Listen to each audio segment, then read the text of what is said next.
It is impossible to overstate the magnitude and historic nature of what's happening on the world stage. Outnumbered and outarmed, Ukrainians are putting up a hell of a fight against Russian invaders, but they're also calling for outside help now. President Zelensky has formally requested membership with the EU, which he's calling to be fast-tracked. And for the first time in its history, the European Union is buying and delivering weapons to Ukraine. In another historic first, Switzerland is foregoing its usual stance of neutrality and is adopting the same sanctions against Russia as the rest of the EU. And this afternoon, the UN General Assembly convened in an emergency session for the first time in 40 years to address all this. And the International Criminal Court announced it's opening an investigation into possible war crimes against humanity in Ukraine. And while Russian and Ukrainian officials did hold a first round of peace talks today, with supposedly more to come, Putin has put Russia's nuclear forces on alert, even as he faces growing and courageous unrest at home, with many Russian citizens protesting in the streets. I'm joined by Serhiy Plakhy, the director of the Ukrainian Research Institute and professor of Ukrainian history at Harvard University. Pleasure to have you here. Thank you so much. Thank you for inviting me. You know, a couple of weeks ago, most people on the world stage were saying the Ukrainian people would be overwhelmed in a number of days. Zelensky was not strong enough to lead this country through this. Nobody is saying that now. Were you surprised by the resilience and strength of both the Ukrainian people and their leader? Both surprised and not at the same time. I certainly knew that Ukrainians would resist. So I knew that quite well from my friends, from my colleagues. I was surprised that they were able to overcome differences, political, regional, and otherwise, that really divided the country even a few days before the start of the invasion. And all unite around the leader that before that was very divisive in that country. Yeah. But now all political parties, all major leaders, military, civilians are behind President Zelensky. Amazing, inspirational moment, I should say. You know, not long before the invasion, Zelensky was accusing the West. He actually used the word of appeasement of Russia, obviously. Do the Ukrainians and their leader feel the West is doing enough to come to their support? They're very appreciative for what is happening, but they want certainly more. They want more support.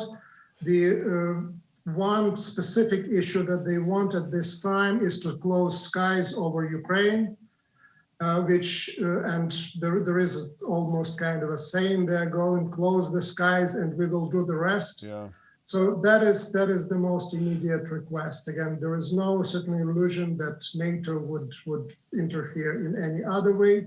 But they, as President Zelensky said, he didn't need a ride when he was offered to be somehow taken away from the capital of Ukraine. He needed ammunition. One of the best lines I've ever heard, I should say, in an international crisis. Brilliant and on point.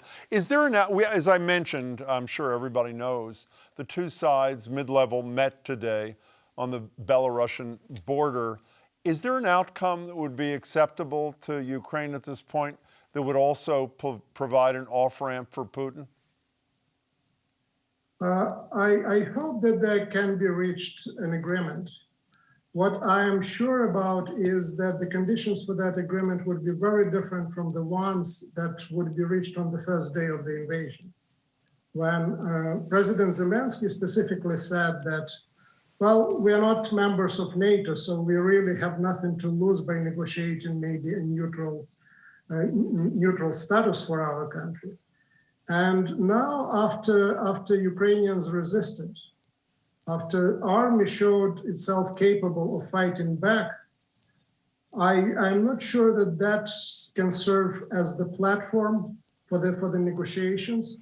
It can be, but certainly the situation has changed quite dramatically in the last few days. You know, speaking of change dramatically, and the conventional wisdom is Putin never expected this level of resistance. A lot of people, myself included, have thought about the mistake that the United States made in Iraq what we learned after the fact is regime change is the easy part. Holding on to the country after regime change is not so easy. What's your sense if the worst were to happen and Zelensky were removed by the Russians and a puppet put in place? What do you think happens after that with the Ukrainian population, with a Russian leadership? Well, first of all, no government, president, parliament, government, any kind of government would be considered to be legitimate by Ukrainians. And this is a big issue. Ukrainians would be put back in maybe the most natural position in which they have been for a long period of time. The Ukrainian nation came into existence in opposition to different regimes and different empires and different governments that were not considered to be legitimate. So the Ukrainians do very well all forms of resistance to the regimes and to the government that they're not theirs. They maybe have a challenge living in a state of their own in the sense of that there can be divisions. But once there is an outside force coming in, they're all united like they're united today. And of course, everybody watching hopes that doesn't happen. Before you leave, I'm assuming you have family and friends in Ukraine. If you do, how are they surviving these days? Well, I'm twice per day talking to members of my family, to my sister in particular. It's very tense. Again, there is shelling in the city where she lives. I will not name the city, but it's close now to the front line. The front line is moving there. So each morning we start a conversation saying, okay, how was the night? Did you sleep?